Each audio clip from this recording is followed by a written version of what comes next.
झुंझुनू में सरपंच की गाड़ी पर जोरदार हमला। काकोड़ा सरपंच देवी सिंह ओला पर हमला। ड्राइवर संदीप के साथ गाड़ी में मौजूद थे सरपंच। पुरानी जमीनी रंजिश के विवाद में हमला हुआ। लाठी डंडों से लैस बदमाशों ने अचानक हमला बोल दिया।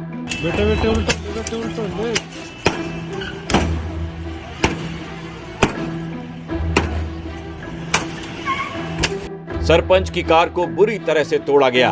हमला होता रहा, लोग तमाशा देखते रहे। एम्बुलेंस का सायरन सुना तो पुलिस समझकर भागे बदमाश।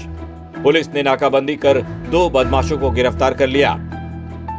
झुंझुनू के सूरजगढ़ थाने की पुलिस मामले की जांच कर रही है। सोशल मीडिया पर अब ये वीडियो तेजी से वायरल हो रहा है।